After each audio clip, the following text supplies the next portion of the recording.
Então, boa noite, pessoal, tudo bem? Primeiramente, agradecer a presença de vocês, né? A ideia do nosso evento inaugural é falar um pouquinho sobre como apresentar um caso clínico. Esse evento ele é promovido pela Liga de Cardiologia, né? É o primeiro evento do semestre. Então, a diretoria da Liga, né, a Valéria e a Mariane e o restante dos diretores prepararam um semestre com diversas atividades. Então, elas vão ser postadas em breve no Instagram da Liga. Então, para quem não segue ali, ela é elec.uniriter. E dá para acompanhar os eventos que vão ser propostos pela Liga durante o semestre. Tá, agora sim. Foi aí, Samira? Meu microfone tá ligado? Tá, desliga aí que eu tô fazendo a minha apresentação inicial. Peraí, eu não sei mexer. É que eu vou te mutar aqui.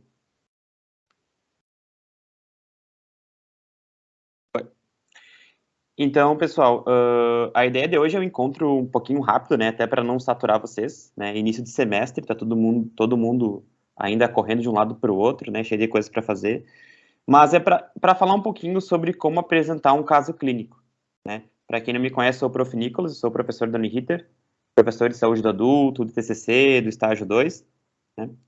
Então, por que a gente pensou nessa temática, na verdade, de como apresentar um caso clínico?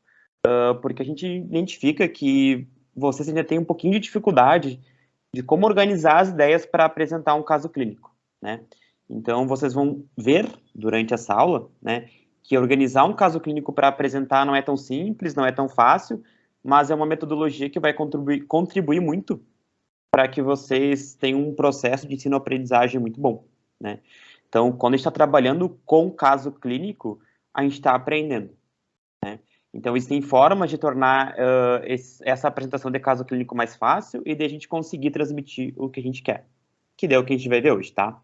Sobre certificados, então, fiquem de olho na página da Liga de Cardiologia, que depois vai ter um recadinho lá para vocês sobre os certificados, tá? Quando vocês entram aqui nos Teams, vocês geram presença e depois o pessoal tem acesso, certo? Qualquer dúvida, tem meu e-mail e meu Instagram de professor ali para a gente tirar algumas dúvidas, tá? Então, o que a gente vai trabalhar hoje, pessoal? A gente vai trabalhar, então, como organizar um estudo de caso, quais dados eu seleciono para apresentar um caso clínico e como eu apresento um caso clínico.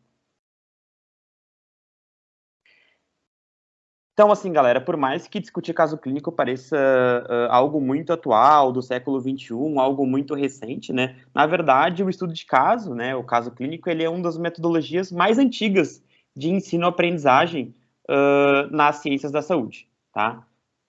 Por incrível que pareça, a Florence, para quem não conhece a Florence, é da enfermagem, eu acho que deve, né, rever algumas coisas, mas a Florence já utilizava o estudo de caso e a apresentação de caso clínico lá com seus alunos, né? Imagine, ela não tinha PowerPoint, não tinha Word, não tinha nada, né? Era no papel. Então, o que a Florence fazia, né? Ela fazia o mesmo que a gente faz com vocês, né? Ela exigia que os alunos levassem um caderno para registrar os casos mais interessantes, sobre os quais eles seriam interrogados mais tarde para avaliar o que eles tinham aprendido sobre os casos clínicos. Então, na verdade, pessoal, né, caso clínico, o estudo de caso, ele é muito bom por quê?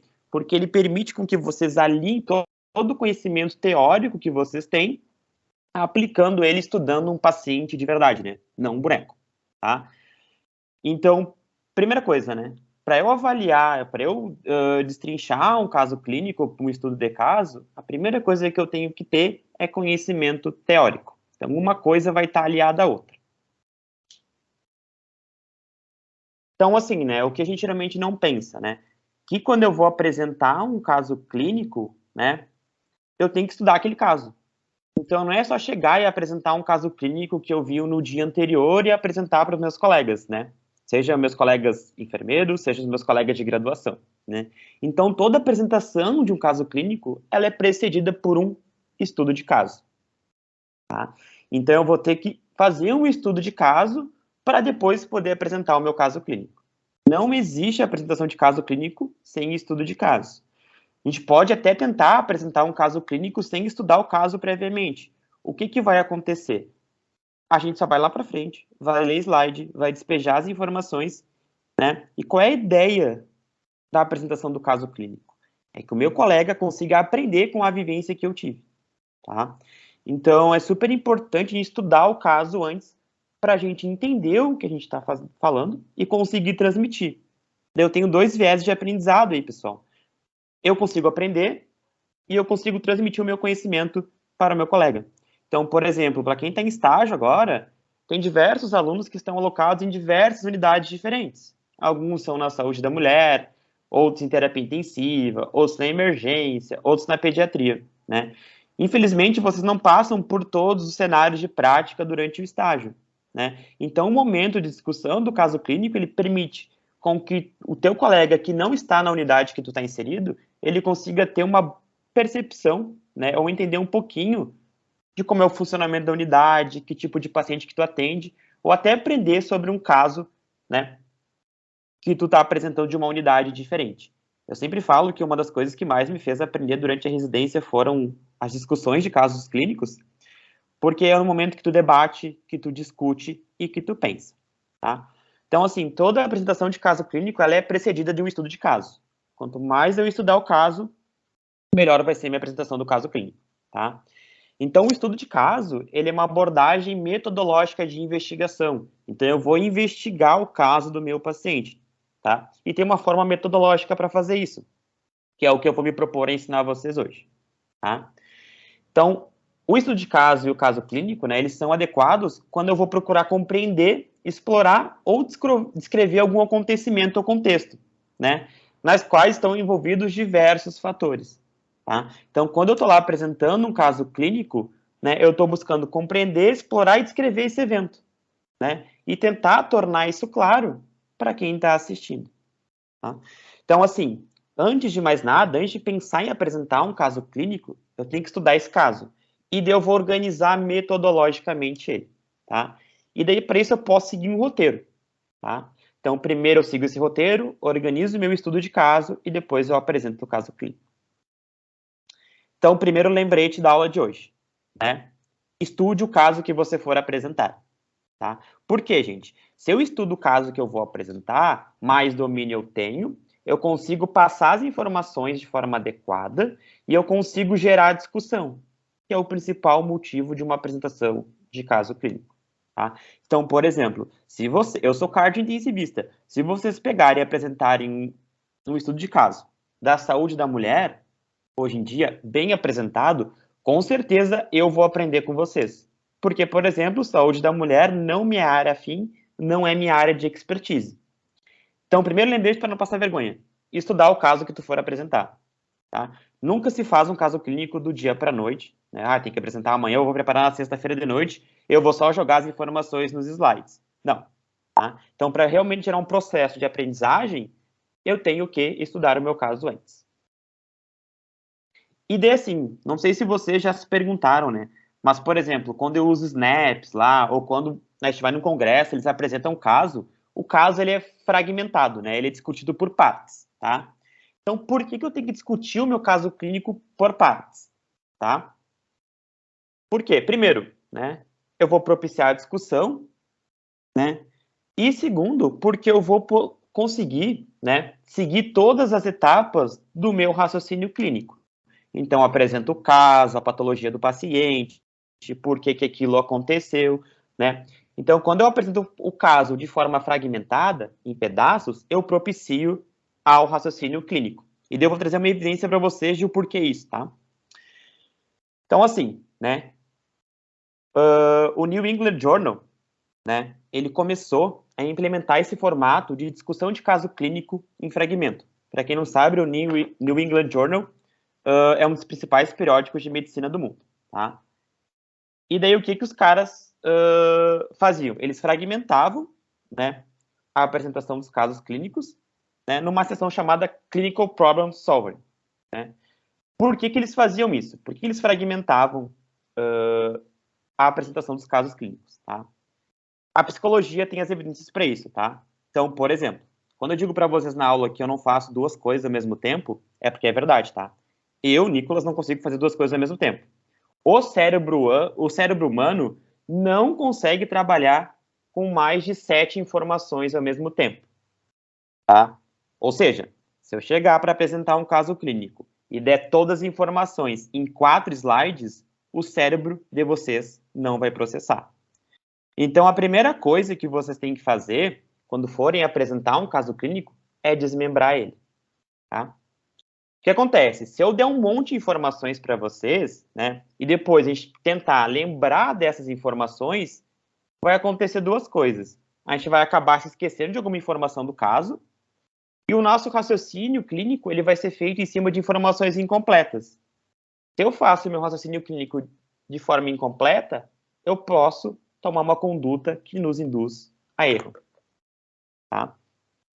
Então, a gente precisa usar estratégias cognitivas para otimizar o nosso raciocínio clínico aprendizado. Tá? E uma dessas ferramentas é a fragmentação. Tá? Ou seja, eu vou apresentar o caso clínico fragmentadamente. Tá? Por isso, quando a gente usa snaps com vocês em sala de aula, não é porque a gente quer separar vocês, é porque a gente quer que vocês pensem fragmentadamente, porque o cérebro de vocês não comporta tanta informação. Né? O de vocês e o nosso, de todos os seres humanos. Daí aqui tem um exemplo clássico, ó. Olhem para a tela. Tá? Vocês conseguem memorizar o primeiro número ali? É difícil, né? 8, 3, 1, 7, 4, 5, 2, 9, 0. É difícil vocês memorizarem esse número. Mas se vocês, né, memorizam ele por blocos, 8, 3, 1, 7, 4, 5, 290, fica muito mais fácil de memorizar esse número. E geralmente é o que a gente faz lá no CPF, né? A gente não diz, a gente diz 848, 633, nananã, né? Quando a gente fala um número por inteiro, a gente vê um número por inteiro, é muito mais difícil a gente decorar ele. Quando a gente separa esse número por blocos, fica muito mais fácil de memorizar. A mesma coisa acontece com o caso clínico. Se eu chegar a apresentar um caso clínico de 10 mil slides para vocês, cheio de texto, cheio de informações, vai chegar no final, vocês nem vão ter lembrado do qual o motivo da internação do paciente. Tá? Isso acontece por quê, pessoal? Porque a nossa memória de curto prazo, né, ela trabalha de uma maneira muito mais eficiente, né, com um número menor de informações. Então, por isso que nos slides, na minha apresentação de caso clínico, eu tenho que esmiuçar e fragmentar as informações, né? Então, por exemplo, aqui, ao agrupar os 9 números de sequência inicial em 3 grupos de 3, a gente diminui os pedaços de informação que a gente vai ter que guardar na memória, de 9 para 3. Então, fica mais fácil, né? Ou seja, a gente passa a respeitar o nosso limite máximo fisiológico, que é 7 informações por vez. Então, a primeira dica é quando eu vou apresentar um caso clínico, não condensar, não usar muitas informações, né? É usar poucas informações para permitir com que o cérebro de quem está assistindo consiga absorver as informações.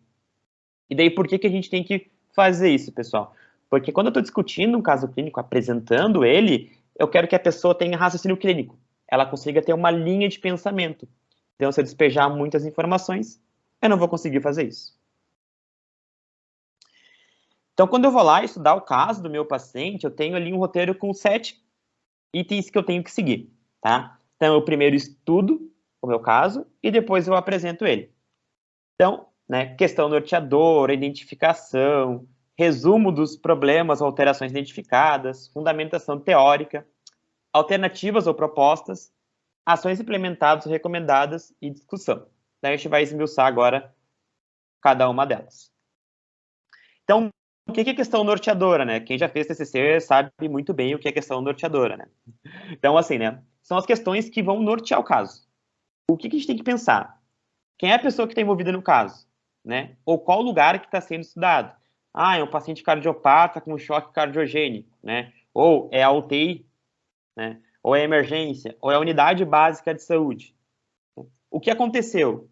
Qual é o problema? O paciente sofreu um infarto, cursou com choque cardiogênico, teve uma parada cardiorrespiratória, teve um traumatismo crânioencefálico, né? Evoluiu com hipertensão intracraniana. Como aconteceu isso? Né? Daí é importante seguir uma ordem cronológica. Né? Então, o paciente chegou na emergência, estava infartado, teve uma parada e teve um choque cardiogênico. Ou o paciente do trauma. O paciente caiu em casa, bateu a cabeça, fez um TCE, sangrou dentro da cabeça, fez uma hipertensão intracraniana. Né? Por que aconteceu? Né? Que soluções alternativas estão sendo propostas? Quais as alternativas para solucionar ou amenizar os problemas identificados? Tá? Então, essas questões norteadoras, quando a gente vai preparar um caso, a gente tem que ter elas bem resolvidas dentro da nossa cabeça. Porque são essas dúvidas que quem está assistindo a apresentação de um caso clínico vai ter. Então não adianta nada a gente chegar lá e dizer que o paciente chegou e teve um choque cardiogênico. Tá, mas o cara teve um choque cardiogênico por quê? Porque ele infartou e ele teve uma PCR. Né? Por que ele infartou e teve uma PCR? Ah, ele infartou porque ele era um cara que fumava, era hipertenso, cardiopata grave. Por que ele teve uma PCR? Porque um dos motivos de parada cardiorrespiratória, lá dos 5T e 5H de causa, um dos T de causa de parada cardiorrespiratória é trombose coronariana, que é infarto. Né? Por que o paciente foi choque cardiogênico? Porque quem tem uma parada, né, quem infarta, mata tecido cardíaco, coração não contrai, choque cardiogênico. Então não adianta só a gente chegar lá e dizer que o paciente infartou. Ah, mas ele infartou por quê? Onde é que ele estava? Por que ele infartou? Como aconteceu? Por que aconteceu? Né? O que está sendo implementado para esse paciente? Então, quando vocês vão montar um caso clínico, você tem que ter essas questões norteadoras muito bem respondidas na cabecinha de vocês. Porque são essas as perguntas que vão estar na cabeça de quem está vendo a apresentação de vocês. Tá? Então, para não deixar dúvidas sobre um caso, né, é importante ter essas questões norteadoras. Prof, eu não consigo responder todas as questões norteadoras, eu não sei a resposta de tudo. Então, tu vai deixar claro que tu não sabe essas respostas. Tá? E daí, quando vocês fazem snaps, eu vou apresentar snaps para quem não sabe, mais lá para frente, tem um item lá que é o perguntar. E daí, essas perguntas que vocês não conseguem responder aqui, vocês podem pôr lá no perguntar. São perguntas que não foram solucionadas, né? Por que aconteceu, o que aconteceu, tá? Então, a primeira parte do roteiro de vocês, né? Daí, se vocês montam no Word, num caderno, para quem gosta, né? Como for melhor para vocês, tá? Mas a ideia é responder todas as questões que vão nortear o caso. Então, lembrete. Pense no motivo que fez você escolher esse caso. Tá? Sempre lembre disso. 2, né? Identificação, tá? Então, eu já defini as questões norteadoras, respondi as questões norteadoras, tá? E daqui é uma das fases mais importantes, né, de um estudo de caso, né? Que é coletar as informações, tá? Então, eu vou utilizar diversas formas de fonte de informação, né? Então, o objetivo é investigar com profundidade a pessoa ou local em estudo. Então, por exemplo, eu vou usar o exame físico do meu paciente, observação, prontuário do paciente, daí eu vou usar sinais vitais, evolução de enfermagem, evolução da nutri, do médico, da psico, de todas as áreas multiafins. Eu vou olhar exames de imagem, exames laboratoriais, todos os exames disponíveis para o meu paciente. E uma coisa bem importante é relato do familiar, tá? Por quê, pessoal? Muitas vezes o paciente não tem condições de relatar o que aconteceu, né? E os familiares, eles têm uma potencialidade de nos dar informação muito grande. Então, eles conseguem dar informações sobre como é a adesão do paciente aos medicamentos, se o paciente segue as recomendações do médico em casa, como é que são os hábitos de vida, como é que é a rede de família, a rede de apoio desse paciente, tá? Então, essas são informações bem importantes, tá? O paciente tem que ser avaliado de maneira integral, individualizada, né? Então, considerando todos os seus aspectos biopsicossociais. Então, por exemplo, não adianta só dizer que o cara infartou porque ele não tomava remédio, mas ele infartou porque ele não tomava remédio por quê? Ah, porque ele não consegue comprar um medicamento na farmácia, por exemplo. Ou ele não tem suporte familiar para tomar os medicamentos todos os dias. Ele não tem uma rede de apoio, né? Ou o paciente não sabe ler, como já aconteceu, né? Do paciente chegar na emergência, infartado, era hipertenso prévio, não estava tomando as medicações. Né? A gente deu a prescrição para o cara não sabia ler, e ninguém se atinou nisso. Né? Então, avaliar o paciente além só da patologia. Tentar entender por que o meu paciente chegou naquele estado ou naquela patologia que eu estou estudando. Tá? E procurar entender não somente o que aconteceu, qual o problema, mas também como, por quê e qual a sua relação com as outras alterações identificadas. Né? Então, eu vou lá, faço o exame físico no meu paciente e vejo que ele está mal perfundido, né? Que ele está hipotenso, com sinais de choque. Por que esse paciente está com sinais de choque? Ah, porque ele está séptico. Ah, bom, quase todo paciente com sepse que evolui para choque séptico vai ficar hipotenso, mal perfundido, né? Então, sempre relacionar o que está acontecendo com o meu paciente com as outras alterações que ele está apresentando. Então, por isso que a gente tem que ligar algumas caixinhas aqui, né? A caixinha do exame físico, a caixinha dos exames, a caixinha do que eu estou observando, a caixinha do histórico do meu paciente. Tá? Então, essa fase de coletar os dados, ela é super importante, né? Por quê? Quanto mais informações eu coletar sobre o meu paciente, né, mais fácil vai ser a compreensão do caso. Então, às vezes tem que sentar e ler 10 evoluções para trás, 20, né? O último mês do cara na UTI, na emergência, na unidade de internação. Se é na unidade básica de saúde, tu vai ter que retroceder 1 ano, de repente, 2, para entender todo o contexto do paciente. Mas pensem que quanto mais informações eu estou coletando, mais fácil vai ser a minha compreensão do caso. Então, ali eu já fiz as questões, respondi as questões norteadoras do caso, né, busquei as informações sobre o meu paciente, né, e daí eu tenho lá 10 folhas, né, de informações sobre o meu paciente. Né, eu tenho 10 páginas da evolução dele, do que aconteceu com ele dentro do hospital. Tá? E daí o que eu tenho que pensar? Eu vou resumir os problemas ou as alterações que eu identifiquei. Tá?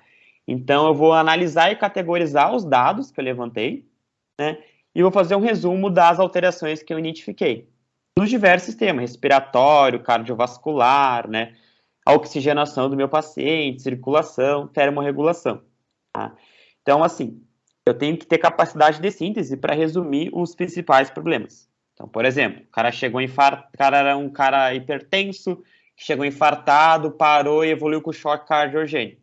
Tá, o que é mais importante aqui? Ele ser hipertenso prévio ou ele estar em choque cardiogênico? Ah, não, o que importa é o que está acontecendo agora, choque cardiogênico.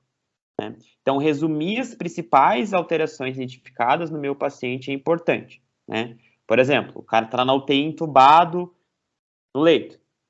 Faz diferença saber que o cara está em decúbito dorsal, em que ele não usa o medicamento regularmente, que ele é estabagista. Não, o que importa, se eu estou falando de choque cardiogênico, eu tenho que avaliar o quê? Se ele está mal perfundido, se ele está oligúrico, se ele está em ventilação mecânica, como é que está o nível de consciência desse paciente. Então, eu vou ter que resumir as principais informações, tá? E daqui mora um grande desafio para vocês, né?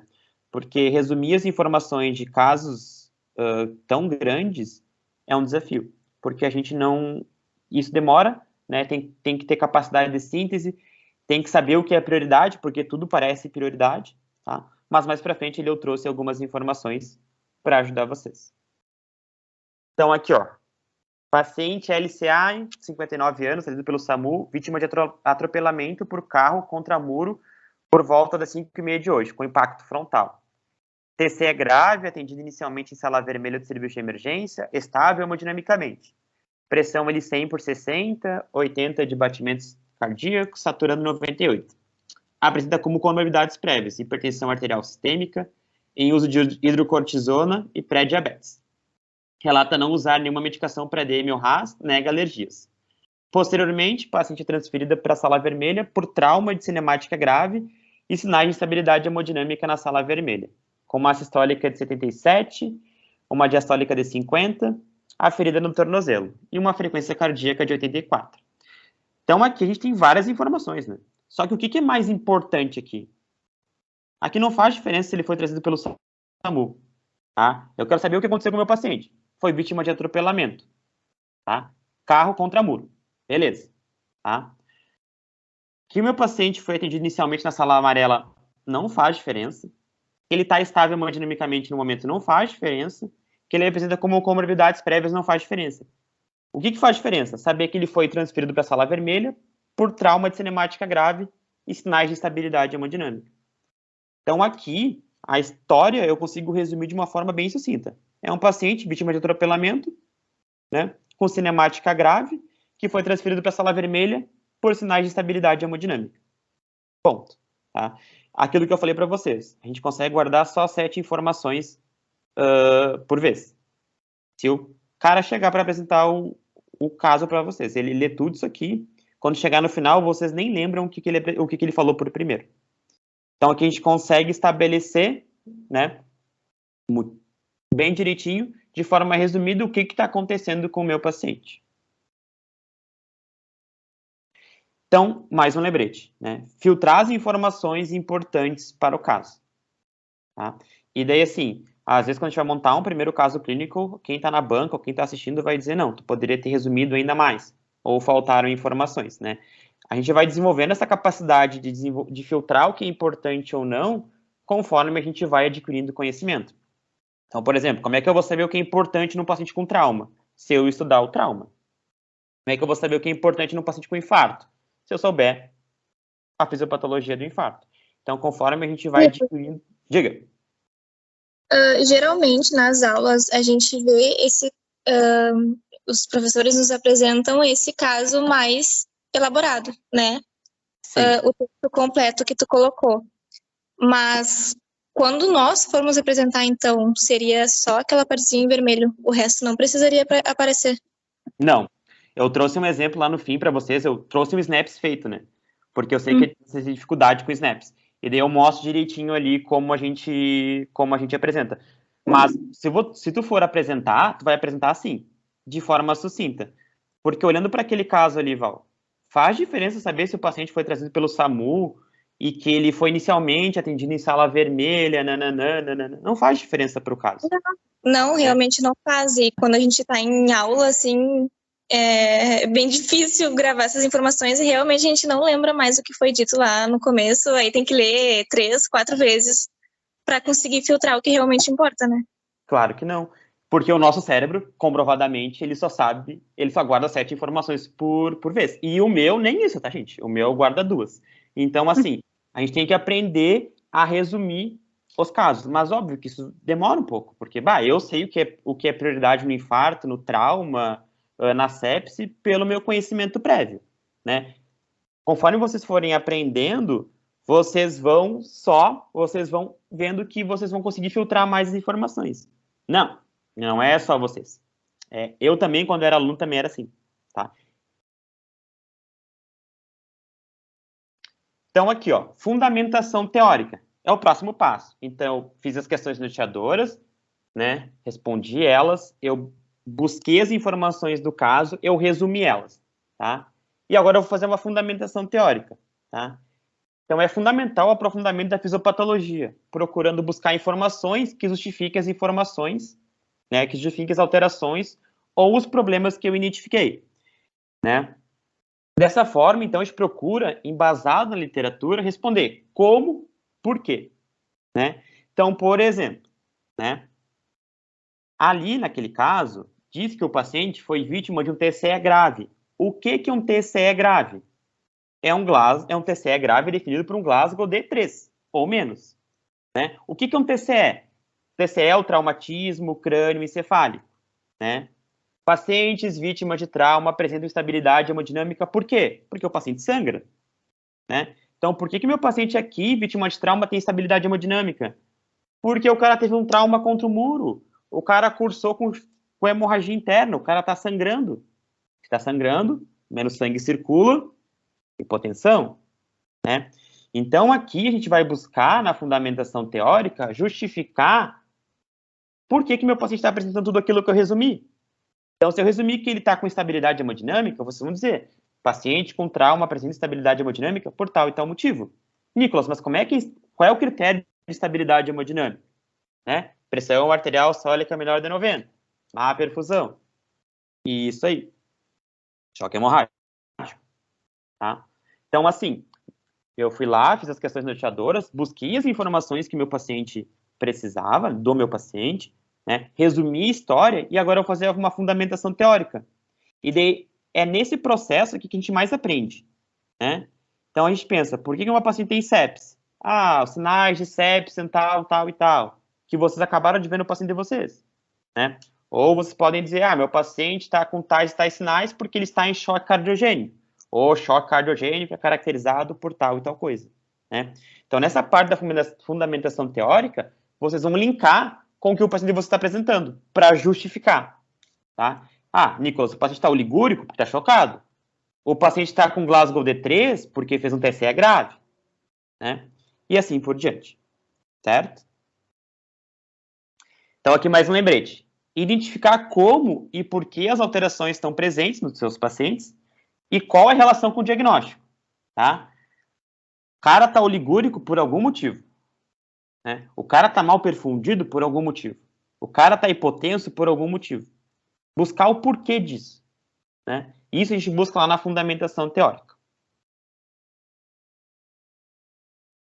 Depois disso, a gente vai pensar em alternativas ou propostas, né? Então, vai corresponder a buscar na literatura estratégias alternativas existentes para a solução dos problemas identificados. Então, por exemplo, o meu paciente está oligúrico, né, porque ele está chocado. Como é que eu melhoro a oligúria, né, que é o débito urinário diminuído? Melhorando a pressão arterial do paciente. Melhora a pressão arterial do paciente, melhora a taxa de filtração glomerular, mais xixi o meu paciente vai fazer. Melhora o da oligúria, né? Então, exemplo aqui. O manejo inicial do trauma é, o tratamento para pacientes com instabilidade hemodinâmica é. Então, buscar qual o tratamento e qual a alternativa ideal para esse paciente que existe na literatura. Qual o padrão ouro de atendimento para esse paciente, né? Qual é a terapia padrão para ele? E daí, pessoal, aqui a gente vai pensar em ações que foram implementadas ou recomendadas. Então, por exemplo, a literatura diz que o tratamento inicial do trauma é a avaliação XABCDE, né? Mas a ação implementada para aquele paciente no início não foi essa. Daí a gente vai discutir por que não foi implementada, né? Por exemplo, paciente com choque cardiogênico, né? O tratamento padrão ouro é ECMO.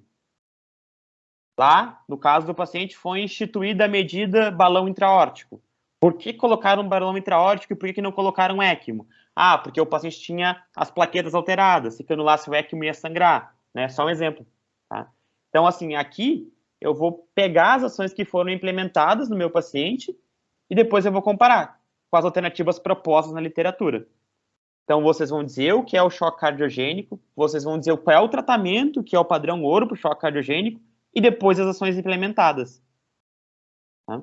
Para vocês poderem comparar o que a literatura traz de tratamento, o tratamento que foi ofertado para o paciente, e a gente discutir por que esse tratamento padrão ouro não foi ofertado. Ah, porque o cara estava plaquetopênico, porque não tinha terapia disponível no local, ou porque o cara tinha alguma contraindicação, né? Por exemplo, AVC. Se é um caso de um paciente que tem um AVC, o tratamento padrão ouro do AVC isquêmico é trombólise. Daí lá as ações implementadas foram, não trombolizou, tratamento conservador. Por que não trombolizou? Não trombolizou porque não tinha janela? Não trombolizou porque não era um paciente elegível? Então isso permite comparar o que eu tenho de tratamento na literatura com o que foi implementado com o meu paciente. E eu discuto. E daí eu consigo entender por que algumas terapias são implementadas em alguns pacientes e em outros não. Tá? Porque os pacientes não dá botar tudo no mesmo saco, né? O tratamento tem que ser individualizado. E depois que eu estruturei tudo isso lá no papel, num Word, né, no caderno, eu vou discutir o caso com os meus colegas. O que isso permite, pessoal? Tá? A apresentação de um caso para os colegas, né, ela vai incentivar o processo de pensamento e julgamento, tá? E vão levar a discussões que vão determinar outras propostas e trocas de experiências, resultando em um processo de decisão e avaliação. Então, quando eu estou compartilhando os casos com a Nutri, com a Físio, com a Psico, com a Fono, né, ou até mesmo com vocês, meus colegas, cada um tem uma expertise diferente. Então, por exemplo, no paciente da terapia intensiva lá, eu tenho muito paciente com lesão por pressão. Lesão por pressão e pele não é minha área fim. Eu sou intensivista. Mas talvez tenha alguém aqui que saiba mais de lesão por pressão do que eu. Então, quando eu estou apresentando o caso, eu digo, eu implementei tal medida, alguém pode levantar a mão e dizer, não, eu acho que a alternativa melhor seria essa, né? Saúde da mulher, que vocês fizeram agora. Com certeza, se eu for apresentar um caso de saúde da mulher aqui, vocês vão apresentar um caso muito melhor do que eu. E vocês vão ter alternativas muito melhores do que eu. Porque está mais fresco na cabeça de vocês, né? Não é minha área de estudo. Então, a ideia de apresentar um caso é discutir, é propiciar a discussão. E daí, como é que eu monto essa apresentação, né? Dicas, tá? De 10 a 15 minutos, o nosso cérebro não consegue prestar atenção mais de 20 minutos de uma apresentação, tá? Então, gastar mais ou menos 1 minuto por slide, com no máximo 15 slides, tá? Texto, fonte Arial 24 para cima, tá? Para ficar bem visível. E de 3 a 6 linhas, tá? poucas palavras por linha. Tá? Como a gente viu, a gente guarda só 7 informações por vez. Tá? Então, a gente tem que pensar nisso. Uma coisa bem importante, pessoal, que até discuti com o professor Yasser, né? Quando a gente vai apresentar um caso clínico, a gente tem que manter a privacidade do paciente, da instituição, do setor, da unidade e dos profissionais. Quando a gente está apresentando um caso clínico, eu não estou ali para julgar o enfermeiro, o médico, ou o físio, ou alguém da equipe que fez a conduta. Eu estou ali para julgar a conduta e não quem fez. Então, por exemplo, né, tem gente hoje em dia que deixa soro no catéter central, a 10 ml hora, para manter via. Isso é uma má prática médica. Mas eu não estou ali para julgar o médico João que deixa o soro a 10 ml hora no catéter central para manter via. Não, eu estou ali para discutir a utilização do soro a 10 ml hora para manter via. As boas evidências mostram que não se usa mais luva estéril para aspiração, né? Aspiração naso e oro, né? Nem do tubo, tá? Mas tem gente que ainda usa. Daí eu não estou ali para discutir a Gisele que ainda usa luva estéril para aspirar. Não, eu estou ali para discutir a prática de ainda usar luva estéril para aspirar os pacientes. Então a primeira coisa é manter o sigilo. A gente não está aqui para discutir conduta de enfermeiro A e enfermeiro B. A gente está para discutir a conduta em si, tá? Então, assim, não cito o nome do meu paciente, né? Então, eu vou usar abreviaturas para apresentar o caso, né? Tipo, Nicolas Costa Rosa. Então, por exemplo, paciente N.C. Sim, já que dá para informar, daí eu posso botar assim, ó, num hospital de grande porte de Porto Alegre, né? Então, não vou citar o nome do hospital, do setor, da unidade, tá? Vou dizer, uma unidade básica de Porto Alegre, né? Um hospital da região metropolitana, um hospital de Canoas, né? Por quê, pessoal? Primeiro, a gente está ali para preservar as instituições, né? Sabe-se lá se alguém que está assistindo a apresentação tem um familiar internado lá e a galera começa a sentar o pau na instituição, né? Começa a falar, alguém levanta a mão e diz assim, mas minha mãe está internada lá, né? Ou tem alguém na sala que está vendo a apresentação do caso clínico e conhece o enfermeiro que trabalha lá, e daí vai dizer assim, tem um aluno aqui, um acadêmico, sentando um pau no teu trabalho. Então, assim, a gente está discutindo as intervenções, o caso do paciente, e não a pessoa do enfermeiro em si, tá? E nem da instituição. Então, a gente tem que deixar, quando vai discutir caso, o anonimato em primeiro lugar. Então, preservar o paciente, preservar os profissionais e as instituições também. E daí aqui, algo que talvez nunca tenham ensinado para vocês, né? Ou ensinaram, né? É uma coisa que você tem bastante dúvida, né? Então, eu estruturei todo o meu roteiro do estudo de caso. Então, eu já tenho as questões norteadoras, eu tenho os dados do paciente, eu resumi as informações, eu fiz a fundamentação teórica, eu peguei na literatura quais são as principais intervenções e tenho as principais intervenções feitas com esse paciente. Agora, eu vou organizar a apresentação, tá? Uma das formas de apresentar um caso é na modalidade SNAPS, tá? O que o SNAPS faz? Ele tem vários modelos, tá? Mas ele organiza o raciocínio clínico. Então, o que é o SNAPS? Então, ele é um mnemônico, né? Então, ó, S, sumarize. Então, eu vou resumir a história do paciente, tá? O que é o N? Numerar. Então, eu vou estabelecer diagnósticos ou problemas possíveis. O A, analisar, né? Eu vou buscar evidências no meu paciente para cada hipótese que eu levantei anteriormente. O perguntar, pessoal, pode ser uma pergunta para o professor, pode ser uma pergunta para o preceptor lá do campo, ou pode ser perguntas que não foram feitas no caso, né? Como aconteceu, por que aconteceu. O planejar, então, vai ser estabelecer um plano para esse paciente, e o selecionar aqui são temas que a gente precisa se aprofundar mais, né? Então, agora eu trago ele mais esmiuçado para vocês. Nicolas, é a Uniriter que manda a gente usar Snaps, não sei o quê? Não, gente, tá? Eu trouxe aqui para vocês um ensaio clínico randomizado, tá? Não, um ensaio clínico controlado, na verdade, randomizado. Tá? Para quem não sabe, é a metodologia de pesquisa mais fidedigna que nos oportuniza o maior grau de evidência. E de 2018. 2019 foi publicado, na verdade. E qual é a conclusão dos caras? Tá? A utilização dos SNAPs para a apresentação de casos facilitou a expressão de raciocínio clínico, abrindo caminho para um aprendizado autodirigido aprimorado. Então, não é o Nicholas que está dizendo, tá? É um ensaio clínico que foi publicado em 2019. Tá? Então, assim, o que eu sumarizar? É resumir a história. Tá? E daqui é um grande desafio, porque tem muitas informações, às vezes, num caso clínico. Né? Então, eu vou resumir o caso e vou extrair as informações mais relevantes. O que eu gosto de dizer? Pensa que está passando um plantão. Se eu chegar para passar o plantão para a Renata e eu ficar lá 3 horas falando de um mesmo paciente, a Renata nem vai lembrar do começo da história. Então, quando a gente está resumindo o caso, a gente tem que pensar, bom, estou passando um plantão. Não é para passar se fez, comeu e dormiu também, né? Mas eu tenho que pensar, bom, né, o que eu quero que o meu colega saiba? Né? O que é importante o meu colega saber? Tá? Então, pense que vocês estão passando um plantão. Então, olha aqui, ó. Eu não vou ler tudo, tá? Mas esse aqui é o caso de um paciente, tá? Ó. É grande, né? Então, aqui pega desde que o cara entrou na emergência até quando o cara chegou na UTI. Se eu for resumir a história do cara, olha o que eu vou pegar.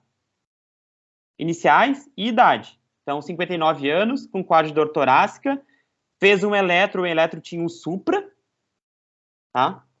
Porém, no hospital que ele procurou atendimento não tinha hemodinâmica, então não tinha como tratar o infarto. Daí o médico ligou para outro médico para fazer trombolítico, né? Nesse meio tempo o cara parou. O cara parou por 4 minutos. Vocês viram o quanto eu consegui resumir de informações? E se vocês pararem para ler esse caso, é isso que importa. O cara de 59 anos, chegou com dor torácica, fez eletro, o eletro estava infartado, não tinha hemodinâmica para abrir o vaso do infarto, não tinha como tratar o infarto, pensaram em trombólise, quando foram pensar em trombólise, o cara parou. E ele parou por 4 minutos. Então, aqui uma baita de uma história que, se vocês fossem ler, quando você chegasse lá no final, no soro fisiológico 0,9%, vocês não abriram no começo. Então, aqui mora a capacidade de síntese, de resumir. E é isso que se espera quando vocês vão resumir um caso clínico. Tá? Então, era um cara de 59 anos, dor torácica, infartou, não tinha hemodinâmica no serviço, quando ia trombolizar, teve uma parada em TV. Tá? Parou por 4 minutos. Parou por 4 minutos, foi transferido para UTI, estava com Glasgow de 6, pupilas Brady reagentes, estava entubado e o raio-x estava congesto e com crepitantes.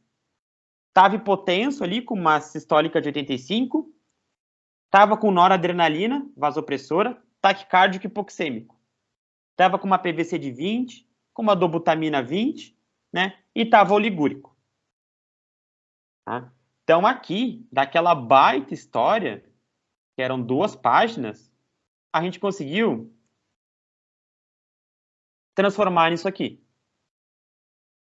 E daí, Val, aqui, acho que responde a tua pergunta. Toda aquela história virou isso aqui. Paciente LPA, 59 anos, com queixa inicial de dor torácica, com infarto agudo do miocárdio, com supra de ST inferior extenso. Sem serviço de hemodinâmica no local, enquanto era discutido trombólise, o paciente apresentou PCR em taquicardia ventricular e retornou à circulação espontânea em 4 minutos. Faltou um S ali. O paciente foi transferido para a UTI, ele estava em ventilação mecânica com sinais de choque cardiogênico. Cardiogênico. Então, essa era a minha dúvida mesmo. No caso da apresentação, se eu fosse fazer, por exemplo, um slide, se constaria apenas isso. Sim, e daí se tu for para lá parar para ler aquela baita história, aqui tá resumidaço, e é isso que importa. O cara tá na UTI mal, morrendo de choque cardiogênico. Adianta eu dizer que ele era hipertenso, que ele era tabagista e que ele não era aderente ao tratamento? Não adianta. Não faz mais diferença. Então, se eu parasse para ler aquela baita história para vocês, vocês estariam dormindo ou vocês não lembrariam do começo. Aqui, em 4 tópicos, eu consegui resumir bem a história do meu paciente. Tá? E dei uma dica para vocês. Por exemplo, o cara tá mal perfundido, oligúrico e hipotenso. Isso são sinais de choque cardiogênico. Eu não preciso botar ali, gastar 3 linhas falando que ele está assim. Eu posso botar que ele está instável hemodinamicamente e com sinais de choque cardiogênico. Tá? Diga, Samira. Levantou a mãozinha, não sei se foi por querer.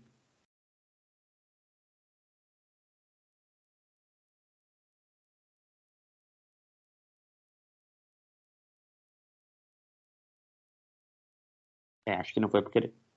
Então, aqui eu consigo sumarizar bem a minha história, eu consigo resumir ela bem direitinho.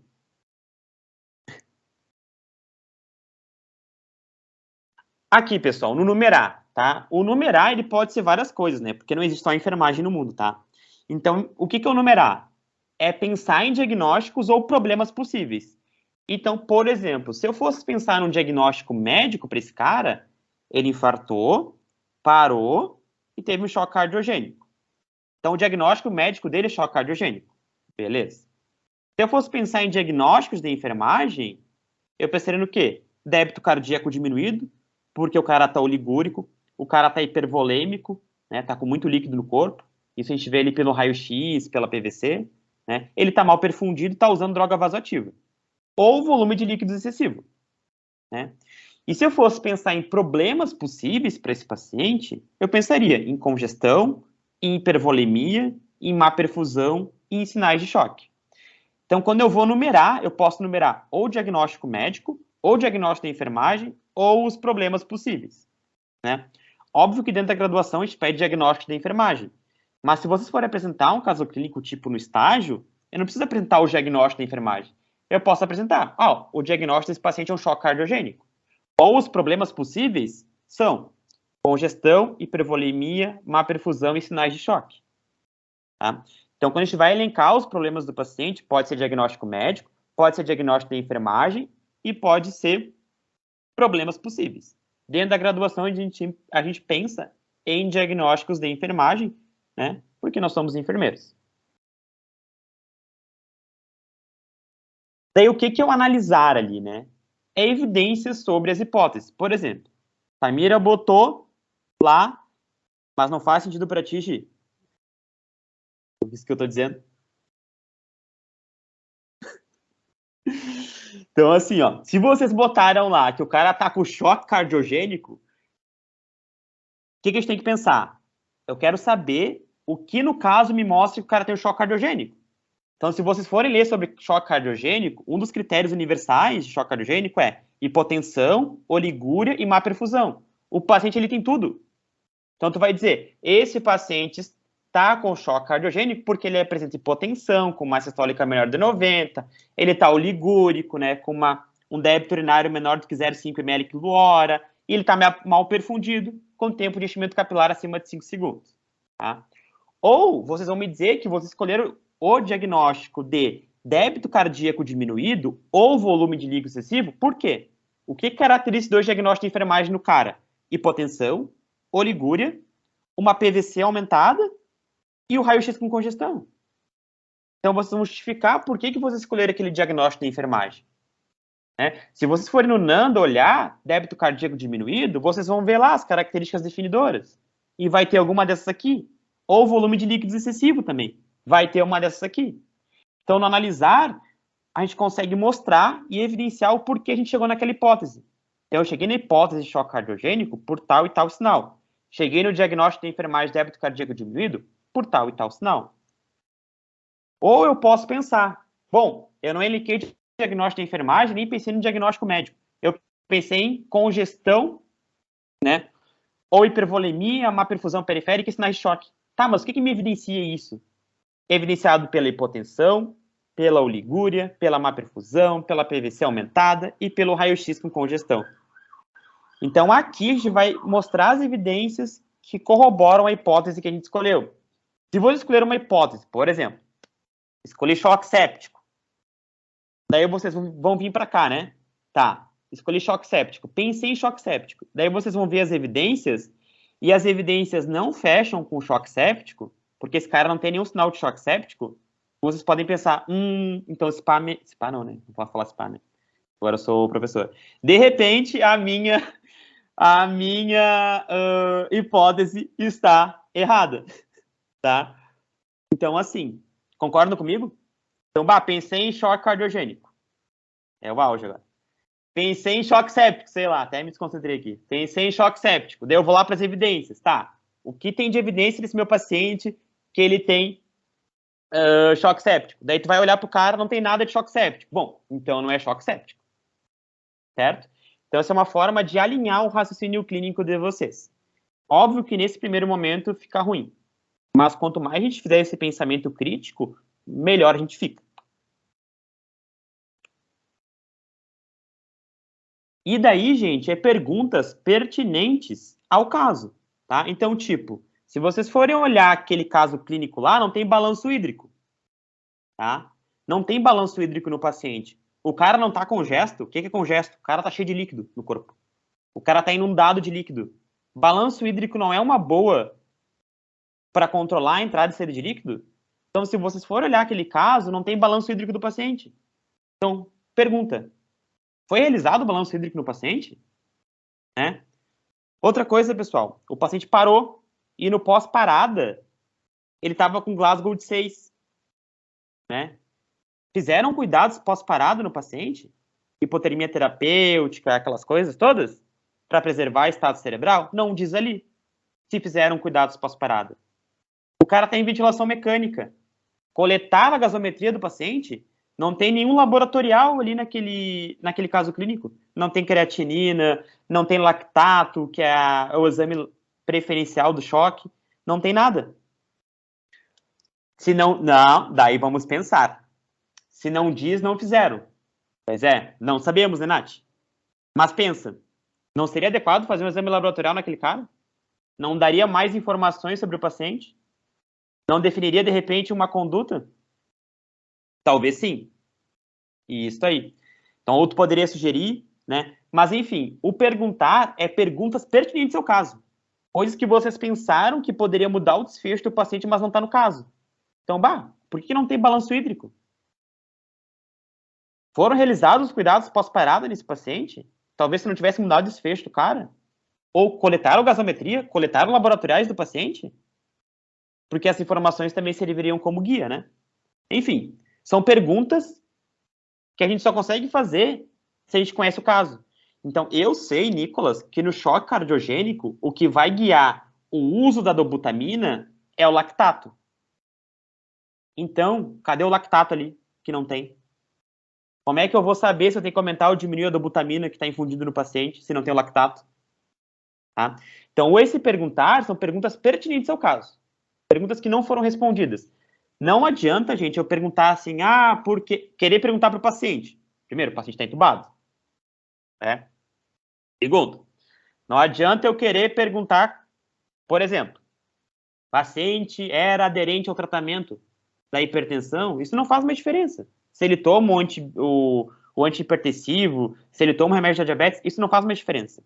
Eu tenho que olhar para como meu paciente está agora e pensar coisas que fariam a diferença que não estão no caso. Tá? Então, por exemplo, fui lá, peguei um caso de um paciente com Covid que evolui com insuficiência respiratória aguda. Por que esse paciente não foi entubado? Por que esse paciente não foi para alto fluxo? Por que esse paciente não foi para VNI? Coletaram a gás do cara com insuficiência respiratória? Colocaram oxigênio no paciente? Né? A mesma coisa quando vocês estão no estágio. O técnico chama que o paciente está hipoxêmico desaturando. Né? Primeira coisa que a galera faz, vai lá e bota oxigênio no paciente. Né? Faria a pergunta para vocês. Por que não posicionar o paciente melhor? Ao escutar o paciente, antes de botar o oxigênio? Né? Então, são perguntas que não estão respondidas no caso, mas que com um raciocínio clínico você consegue pensar. E daí, talvez, essas perguntas ajudariam a melhorar o caso, a melhorar o desfecho, e também ajudam os colegas de vocês a pensar. Coisas que outros não pensaram.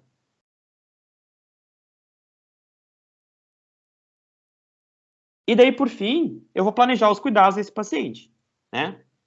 Então, cuidados direcionados a partir dos diagnósticos. Então, se eu botei diagnóstico de débito cardíaco diminuído e de volume de líquidos excessivo, as minhas condutas vão partir a partir desses dois diagnósticos de enfermagem, né? Jamais, cuidados rasos.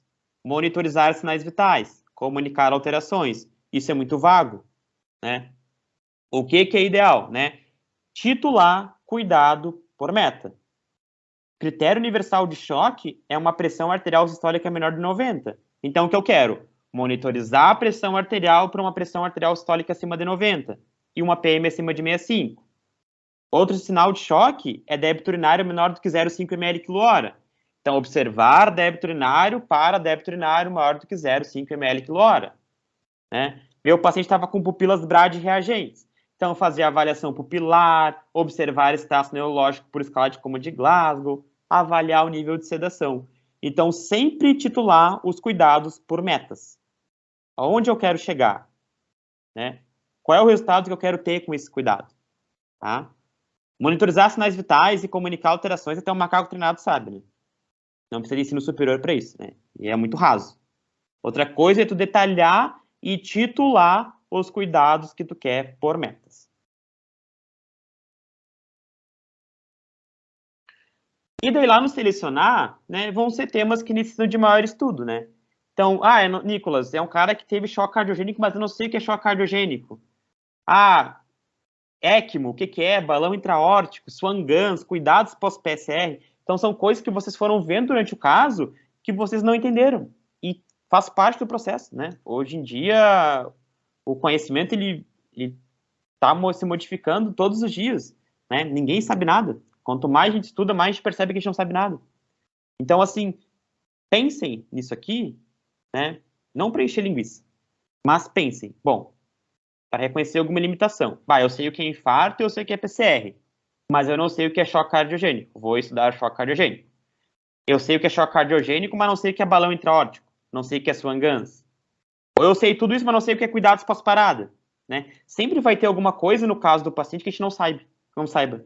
E é importante a gente estudar. Para no próximo caso clínico, eu ter domínio sobre aquilo. Certo? Então, para não tomar mais tempo de vocês, é isso. Queria agradecer a presença de todos, né?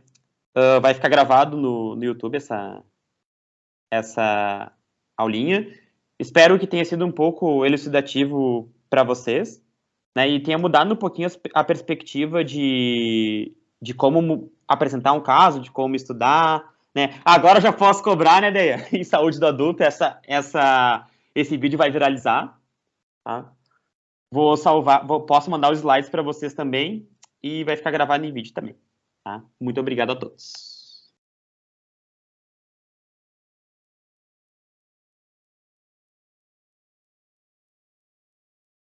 Mando por e-mail, sim.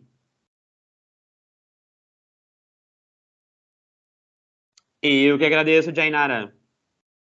Beijinhos no coraçãozinho de vocês. Ótimo semestre e boa aula para todos.